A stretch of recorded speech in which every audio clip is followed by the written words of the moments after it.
प्रायोजक होती plaza fashion mall Ganesh market Baripada. तेज आज अतिथि किए अच्छा जाना आज अतिथि होती जड़े इंजीनियर बाय प्रोफेशन किंतु रुचि रही साहित्य एवं स्वतंत्र भाव में परिचय रही मयूरभंज पुस्तक मेला को आयोजित कर सी होती आम समस्त अति प्रिय इंजीनियर एवं साहित्यिक इंजीनियर मनोज दलधरा सर आपको कार्यक्रम स्वागत।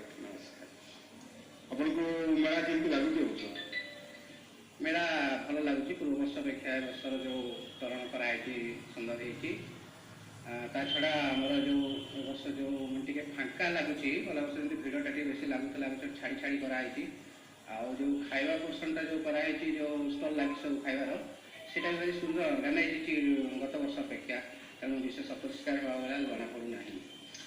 तो गोटे कथा उठे आप बाय प्रोफेशन जन इंजीनियर साहित्य को केमती आसीगले बहुत समय देखा कि हाँ डॉक्टर मैंने भी सिंगर होती किंतु इंजीनियर मनोज दलधरा केमती साहित्यिक हो गले केमती एवं आप अनेक गुड़े आपंकर नाटक रही जमीक परिचय मध्यरात्रि सूर्य आलोकर पथे एवं आपन को अनेक समय आमर शही स्मृति भवन में आप देखा जाती जिते सब नाटक हुए आपंकर सब इनवल्वमेंट रोचे आप केमती इंजीनियरिंग केमती साहित्य को आसिले आगे इंजीनियर नुहे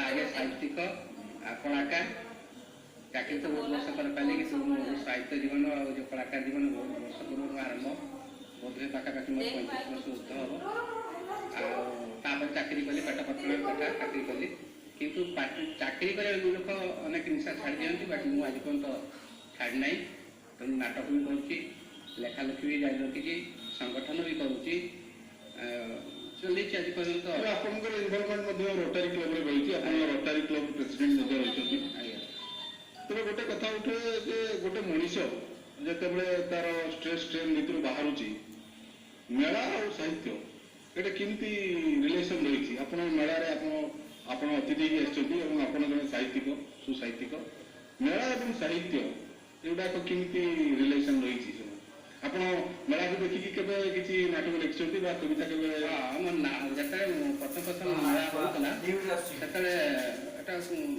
मसीहार कथा कहूँ से मो नाटक मेला मंचस्थ हो 2 वर्ष अच्छी तो खुदिवा ही जाते कलचर देखते तो कथा हूँ मेला जमी पुस्तक मेला सहित मुझे जड़ित प्रथम कथा हूँ मानने स्वाभिमान मयूरभंजिया स्वाभिमान जोटा कहुए से मो भर प्रचुर मात्रा अच्छी चाकरी काल जीवन भितर मुझे अनेक जगह बुली सब जगह मो निज मातृभूमि को बेस भल पाए आसे सब जगह जो किसी कार्यक्रम देखे से भावे जे आमे कहीं करना तेणु जो बारिपदार लक्ष्य कली गोटे बौद्ध भाया छोट जिले में पुस्तकमेला होती गोटे नयागढ़ में गोटे पुस्तकमेला कर अथच मयूरभंजर संस्कृति बहुत ऐतिह्य बहुत पुरातन समृद्ध ये साहित्य प्रीति अच्छे ये रामकृष्ण नंद आसिक साहित्य सृष्टि कर चंद्रशेखर रथ ये जोटा ऐतिहासिक उपन्यास लिखी जाती तो आम गोटे पुस्तकमेला करें तो मझे आमर मूला चटर्जी भाई थे जर्नालीस्ट से बारिपदा थी 95 मसीह आम चीन एका सहित जो यंग पिला सहित मिश्र अंबिका होटेल परिसर पुस्तकमेलाटे 2 वर्ष आयोजन करते पुणी बंद होगा सी पलैगला तो मन भी गोटे क्षोभ था दुख था मयूरभंज स्वाभिमान होता तेणु मुझे निजे जड़े मानने प्रथमतः जड़े साहित्यिक लेखालेखी काम मोर मुख्य संगठन मोर मुख्य नुहे किंतु आवश्यक पड़ा से मत मंग धरवाई गोटे सुजोग आसला समय आसला पुस्तकमेला आयोजन करा केवल मयूरभंज स्वाभिमान पाई से आम किसी ना व्यावसायिक मनोवृत्ति अच्छी ना कौन अच्छी मतलब हाँ बारिपदार गोटे जो पाठकीय आंदोलन हो पिला को मैंने पढ़ु बही किणु जानतु एवं जो हजे बर्तमान टेलीविजन और जो मोबाइल दुनिया सब सेठू केमती आसिक बही प्रति आकृष्ट हूँ यू आखि रखिक नियमित भाव में गोटे चैलेंज से बहुत बाधाविघ्न आसूची प्रतिवर्ष तथापि गोटे जीवन यापन चल रखा बोली मोर विश्वास। तबे आप जानते पुस्तक मेला एक्चुअली प्रथम होटेल परिसर में होता है सक्सेसफुली 6 वर्ष से कम्प्लीट करते दायित्व रहा सुंदर भाव में आयोजन होती बहुत समय देखा क्विज कार्यक्रम और अल्प किसी सांस्कृतिक कार्यक्रम हुए कल्चराल प्रोग्राम होती तो गोटे कथा जो बही पढ़ार जो इच्छा आजिकल लोक धरतु जड़े बोर्ड होगा से कौन कर टीवी देखी दूसरी ना फेसबुक देख व्हाट्सएप देख ट्विटर देख बही पढ़ा रिडिंग बुक्स लिटरेचर बही पढ़ा এই ଅଭ୍ୟାସଟା ଟିକେ ଆପଣ କେବେ ଫିଲ୍ କରୁଛନ୍ତି ଯେ ପିଲାମାନେ ଦୂରେଇ ଯାଉଛନ୍ତି, କାର୍ଟୁନ ବସିକି ଦେଖୁଛନ୍ତି, ବସିକି ମୋବାଇଲ ଦେଖୁଛନ୍ତି, କିନ୍ତୁ ବହି ପଢ଼ିବାର ଯେଉଁ ଇଚ୍ଛା ଆପଣ ପ୍ରୟାସ ସବୁବେଳେ କରିଛନ୍ତି, ମୟୂରଭଞ୍ଜ ପୁସ୍ତକ ମେଳାରେ ବିଭିନ୍ନ ପ୍ରକାଶନ ମାନଙ୍କୁ ଆଣିଛନ୍ତି, ପବ୍ଲିସର ସବୁ ଆସିଛନ୍ତି, ଆପଣଙ୍କର ସେ ସମୟରେ ଘରେ ବସିକି ଯେଉଁମାନେ ଦେଖୁଛନ୍ତି ଆପଣ ତାଙ୍କୁ ବହି ମାନେ ରିଡ଼ିଂ ବୁକ୍ ପଢ଼ାର ହ୍ୟାବିଟ୍ କେମିତି କରିବେ ସେମାନେ? ନିଶ୍ଚିତ ଭାବରେ ମୋର ବିଶ୍ୱାସ ମଧ୍ୟ ଅଛି, କାହିଁକିନା ଆମେ ପ୍ରଥମେ ଯେତେବେଳେ ଆରମ୍ଭ କରିଥିଲୁ ଯେଉଁ ପ୍ରତିକ୍ରିୟା ଆମେ ପାଇଥିଲୁ, ଯେଉଁ ମାତ୍ରାରେ ଆମର ଆସୁଥିଲେ ପରିବାର ସହିତ ପିଲାମାନେ ଆସୁଥିଲେ, କିଣାକିଣି କରୁଥିଲେ, ବିଗତ ଏଇ ଯେଉଁ 6 ବର୍ଷ ଭିତରେ ଏବେ ଗଲା ବର୍ଷର କଥା କହିବି, ଆମର ଲୋକଙ୍କର ପାର୍ଚେଜ ହ୍ୟାବିଟ୍ ବଢ଼ିଛି, ବହି ପ୍ରଚୁର ମାତ୍ରାରେ କିଣୁଛନ୍ତି, ଆସିଲା ମାନେ କିଣାକିଣି କରୁଛନ୍ତି। ଏଇଟା ହେଉଛି ପ୍ରଥମ। ଘରକୁ ଆଗେ ବହି ଯାଉ, ପାଖରେ ବହିଟା ଥିଲେ ଆପଣ ବିଛଣା ପାଖରେ ଯଦି ବହିଟା ଥିବ ନିଶ୍ଚିତ ଟିକେ 2-4 ପୃଷ୍ଠା। ଗୋଟେ ସମୟ ଥିଲା ଆମ ସମୟର କଥା, ଆମ ରେଡ଼ିଓ ଥିଲା କେବଳ ସର୍ବଶ୍ରେଷ୍ଠ ମାଧ୍ୟମ, ଆଉ ନଥିଲା, ତେଣୁ ଆମେ ଗୋଟେ ଦିନ 4-5 ଲେଖା ବହି ପଢ଼ୁଥିଲୁ। ଠିକ୍ ଅଛି, ବର୍ତ୍ତମାନ ଅନଲାଇନରେ ସବୁ ଜିନିଷ ଆସିଗଲାଣି, ତଥାପି ସେ ଗୁଗୁଲ ଗୁଗୁଲରୁ ଆମେ ଯେଉଁ କଥାଟା ଆଗରୁ ବହି 5ଟା ପଢ଼ୁଥିଲୁ ଲାଇବ୍ରେରୀ, ଆମେ ଗୁଗୁଲରୁ ସହଜ ପାଇଯାଉଛୁ, କିନ୍ତୁ ଗୁଗୁଲରୁ ଆମେ ପରମାନେଣ୍ଟ ଜିନିଷ ପାଇବୁ ନାହିଁ, ଯେଉଁଟାକି ସମସ୍ତେ କୁହନ୍ତି ସବୁ ସମୟରେ। ତ ଆମକୁ ବହିକୁ ନିର୍ଭର କରିବାକୁ ପଡ଼ିବ, ବହି ଆମକୁ ଉପଯୁକ୍ତ ମାର୍ଗ ଦେଖାଇବାକୁ ପଡ଼ିବ। ତେଣୁ ନିଶ୍ଚିତ ବାପା ମା ମାନଙ୍କୁ ଅନୁରୋଧ କରିବି ଏଇ ମାଧ୍ୟମରେ ଯେ ସେମାନେ ପିଲାମାନଙ୍କୁ ବହି ନିକଟକୁ ନେଇ ଆସନ୍ତୁ, ପାଖେ ଆଣନ୍ତୁ, ତାହେଲେ ଆଗାମୀ ସମୟରେ ସେମାନେ ଗୋଟେ ଉପଯୁକ୍ତ ଯେଉଁ ମଣିଷ ହେବାର ଯେଉଁ ଗୋଟେ ପରିବେଶ ସୃଷ୍ଟି କରିପାରିବେ ନିଶ୍ଚିତ ଭାବରେ। ନହେଲେ ଆପଣମାନେ ନିଜେ ମାନେ ଦେଖୁଛନ୍ତି ଯେଉଁ ଆଜିକାଲିର ପିଲାମାନେ ସୃଷ୍ଟି ହେଉଛନ୍ତି, ଯେଉଁମାନେ ଗୋଟେ ଠିକ୍ ଭାବରେ ଆପଣଙ୍କର ଗୋଟେ ଇଞ୍ଜିନିୟର ପଢ଼ୁଛି ଅଥଚ ସେ ଠିକ୍ ଭାବରେ ଇଞ୍ଜିନିୟରିଂ କ'ଣ ଜାଣେ ନାହିଁ, ଗୋଟେ ଚାକିରି କରୁଛି ଠିକ୍ ଭାବରେ ଗୋଟେ ଲେଖି ସାର୍ଟିଫିକେଟ୍ ଆପ୍ଲିକେସନ୍ ଲେଖି ଜାଣେ ନାହିଁ। ତେଣୁ ଏଇସବୁକୁ ଦୁରବସ୍ଥା ଦୂର କରିବା ପାଇଁ ହେଲେ ଆମକୁ ପିଲାମାନଙ୍କୁ ବହି ପାଖକୁ ପାଖେଇ ଦେବାକୁ ପଡ଼ିବ। ତେବେ ପୁସ୍ତକ ମେଳା ଜେନେରାଲି ଡିସେମ୍ବର ମାସରେ ହୁଏ, ଆମର 2018ରେ କେବେ ହେବ ପୁସ୍ତକ ମେଳା? ଆରମ୍ଭ ଏ ବର୍ଷ ଡିସେମ୍ବର 14 ତାରିଖରୁ ଆରମ୍ଭ ହେଉଛି, 23 ତାରିଖ ଶେଷ ହେବ ଏବଂ ଏଇଟା ଆମର ସେ ଛଉ ପଡ଼ିଆରେ ଅନୁଷ୍ଠିତ ହେବ।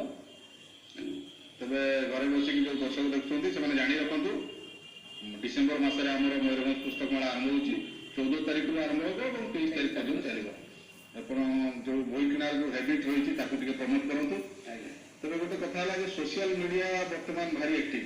ମନୋଜ, ପିଲାମାନେ ଯେଉଁମାନେ ସୋସିଆଲ ମିଡ଼ିଆରେ ବହୁତ ଆଡ଼ିକ୍ଟେଡ୍ ହେଇଗଲେଣି, ସେମାନେ ପଢ଼ାର ହ୍ୟାବିଟ୍ଟାକୁ ଧୀରେ ଧୀରେ କେମିତି କରିପାରିବେ? ଆକ୍ଚୁଆଲି ପଢ଼ାର ପ୍ରକୃଷ୍ଟ ସମୟ ସେମାନେ ଯେଉଁ ରିଡ଼ିଂ ବୁକ୍ସ, ତାର କ'ଣ ଗୋଟେ ସ୍କୁଲ କଲେଜରୁ ପଢ଼ିକି ଆସିଲେ ପାଠ, ଅନ୍ୟାନ୍ୟ ଯେଉଁ ଜେନେରାଲ ଜିକେ ହେଲା ବା ଗୋଟେ ନୋଭେଲ ପଢ଼ିବେ ବା ଗୋଟେ ଡ୍ରାମା ପଢ଼ିବେ, ତାର ସମୟ ଆପଣ ସାହିତ୍ୟିକ ହିସାବରେ କେମିତି ଭାବୁଛନ୍ତି? କେଉଁ ସମୟଟା?